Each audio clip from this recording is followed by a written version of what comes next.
Sir మీరు senior journalist కదా. ఇప్పుడు కాంగ్రెస్ వాళ్ళు ప్రచారం చేస్తారు.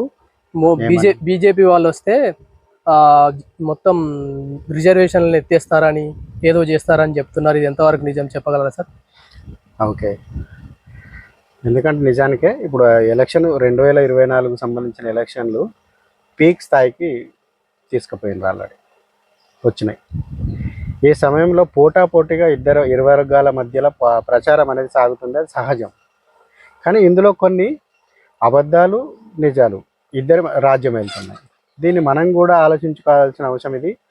ఇందులో ఇప్పుడు కాంగ్రెస్ వాళ్ళు ప్రచారం చేస్తున్నది ఏంటంటే, మొన్న అమిత్ షా యొక్క ఒక వీడియోను కూడా మేము అధికారం రాగానే రిజర్వేషన్లు రద్దు చేస్తామని చెప్పి ఒక వీడియో ఫేక్ వైరల్ కావడం జరిగింది. కానీ అది వాస్తవంగా తీరా చూస్తే అది ఫేక్ వీడియో. అది దాన్ని ఎవరు బయటికి తీసుకొచ్చారు అంటే తెలంగాణలో హైదరాబాద్ చెందిన కాంగ్రెస్ పార్టీ ఐటీ సెల్ కార్యాలయం నుంచి బయటకు వచ్చింది. దానికి సంబంధించి ఢిల్లీ నుంచి పోలీసులు రావడం జరిగింది, రేవంత్ రెడ్డిని అరెస్ట్ చేయడం నోటీసులు పంపించడం జరిగింది. దానికి సంబంధించిన సంజాయిషి కూడా ఈసీ ఎలక్షన్ కమిషన్ వారిని అడగడం జరిగింది. అయితే ఒకటి మనం ఇందులో గ్రహించాలి, ఇవి రాజకీయాలలో అవతలివారు యువతలవారు రకరకాల ప్రయోగాలు ప్రచారాస్త్రాలు ఉపయోగిస్తుంటారు. కానీ మనం చూడాల్సిన అంశం ఏంటి అంటే, రాజకీయాలలో ఎవరైనా మనుగడ సాగించాలి అంటే భారత రాజ్యాంగం ఏదైతే కల్పించింది, ఎందుకంటే మిగతా దేశాలలాగా కొన్ని దేశాలు దాదాపుగా ప్రపంచ దేశాలలో కొన్ని ఖురాన్ ఆధారంగా షరియత్ చట్టాల మీద మాత్రమే నడిచే దేశాలు కొన్ని ఉన్నాయి, బైబిల్ ఆధారంగా నడిచే దేశాలు కొన్ని ఉన్నాయి. కానీ భారతదేశంకి వచ్చేసరికి మెజారిటీ పీపుల్ హిందువులు అయినప్పటికీ కూడా ఇక్కడ భగవద్గీత మీద రాజ్యాంగం, మన దేశం యొక్క చట్టాలు నడవవు. ఇక్కడ ఎవరిది నడుస్తుంది? రాజ్యాంగం ఆధారంగా ప్రభుత్వం నడుస్తుంది. రాజ్యాంగం ఆధారంగా ప్రతి ఒక్క ప్రజాస్వామ్య ఫలాలను ప్రభుత్వాలు ప్రజలకు అందిస్తాయి. కానీ అయితే ఈ క్రమంలో ఏ ప్రజాస్వామ్యబద్ధంగా రాజ్యాంగం కోరిన విధంగా ప్రజాస్వామ్యబద్ధంగా ఎలక్ట్ అయ్యే ప్రతి ఒక్క రాజకీయ నాయకుడు లోక్సభలో కానీ అసెంబ్లీలో కానీ సంబంధిత ప్రజలకు ఉపయోగపడే తీర్మానాలు చేస్తారు. ఆ తీర్మానాల్లో అందరూ అగ్రవర్ణాల ప్రజలే ఉండరు కదా. అవును, చాలా వరకు ఎస్సీలు ఉంటారు, బీసీలు ఉంటారు, ఓసీలు ఉంటారు. అటువంటప్పుడు ఒక బీసీ తనకు నష్టం కలిగించే చట్టాన్ని లోక్సభలో ఒకవేళ ప్రభుత్వం కనుక పెట్టినట్లయితే ఎలా ఆమోదిస్తాడు?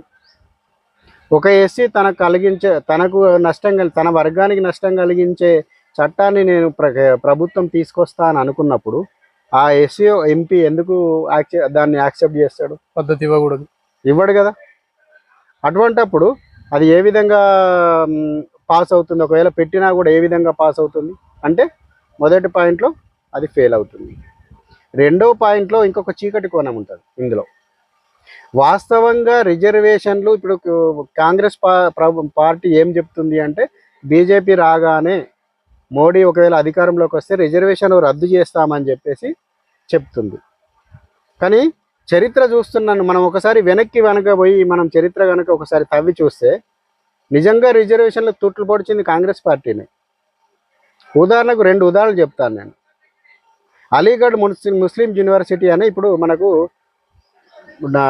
ఉంది. ఈ అలీగఢ్ ముస్లిం యూనివర్సిటీని మొదట స్థాపించింది సర్ సయ్యద్ అహ్మద్ ఖాన్. ఈయన 1875లో ఈ యూనివర్సిటీ స్థాపించడం జరిగింది. అప్పుడు దాని మొదటి పేరు మహమ్మదన్ ఆంగ్లో ఓరియంటల్ కాలేజీ. దీని ఆ పేరు మీద ఆయన ఈ కాలేజీని స్థాపించడం జరిగింది. దీనికి భారతదేశ వ్యాప్తంగా 3 క్యాంపస్లు ఉన్నాయి. ఒకటి కేరళలో ఉంది, ఒకటి కలకత్తాలో ఉంది, ఒకటి దీనికి సంబంధించిన కాలేజీ ఒకటి ఢిల్లీలో. ఈ సంబంధించిన కాలేజీలో ఆయన అప్పుడు సెక్యులర్ విధానాల పరంగా మహమ్మదన్ ఆంగ్లో ఓరియంటల్ కాలేజీ స్థాపించినప్పటికీ ఇందులో అందరికీ సభ్యత్వాలు ఉన్నాయి. ప్రతి ఒక్కరు చదువుకోవచ్చు. అప్పుడు స్టార్ట్ చేసినప్పుడు ఈ కాలేజీ పెట్టినప్పుడు ప్రతి ఒక్కరు చదువుకోవచ్చు ఆ కాలేజీలో. కానీ 1930లో ఈ కాలేజీని ఒక అలీగఢ్ ముస్లిం యూనివర్సిటీగా పేరు మార్చి మేము ఇది ఓన్లీ ముస్లింలకు సంబంధించిన కాలేజీగానే వ్యవహరిస్తాం, పరిగణించుకుంటాం, అలాగనే నడుపుతాం అని చెప్పి ఒక తీర్మానం చేసుకొని ముందుకు పోవడం జరిగింది.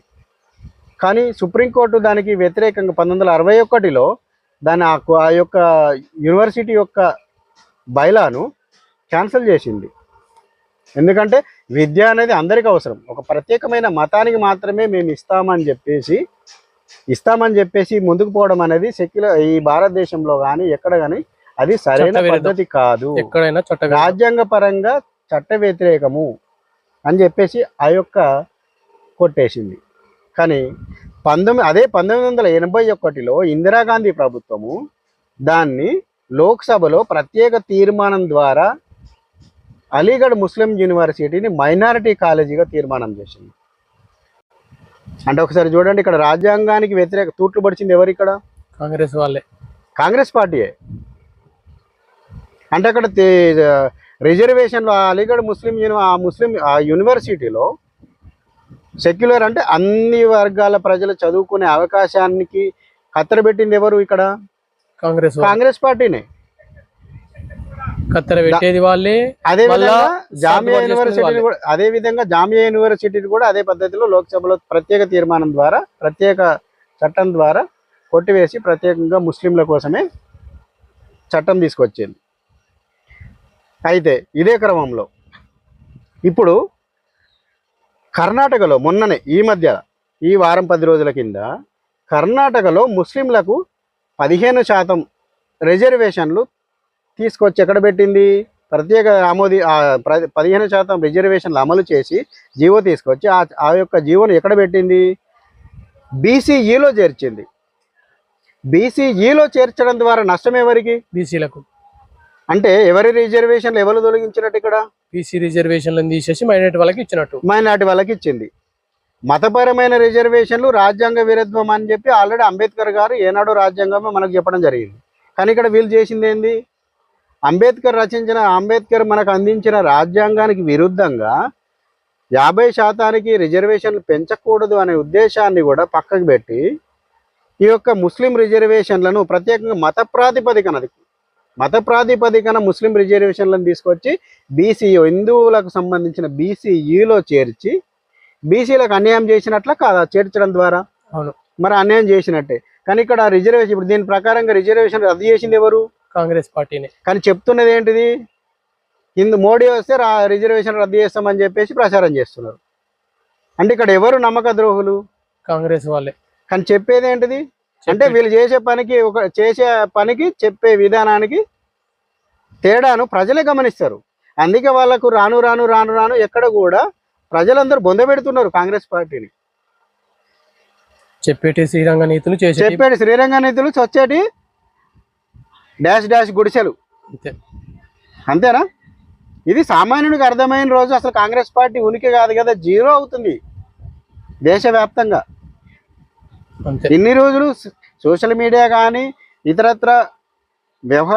ఇతరత్ర సమాచారం సామాన్య ప్రజలకు చేరకపోవడం మూలంగా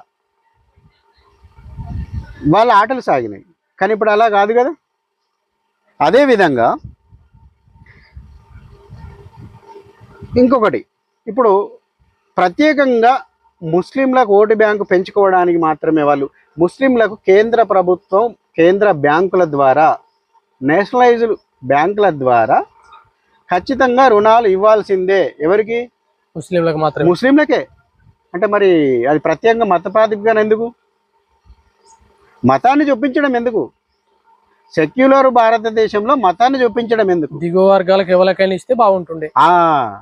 ఆర్థికంగా ఎవరు వెనుకబడినా వారి ఆర్థిక ప్రాతిపదికన, అదే మోడీ గారు చూడండి, మీరు అబ్జర్వ్ చేసుకోండి, ఈడబ్ల్యూసీ రిజర్వేషన్ తీసుకొచ్చిండు 10%. ఈడబ్ల్యూసీ ఎకనామికల్లీ వీక్ సెక్షన్ కింద ఈడబ్ల్యూసీ రిజర్వేషన్స్ మోడీ గారు ప్రవేశపెట్టాడు.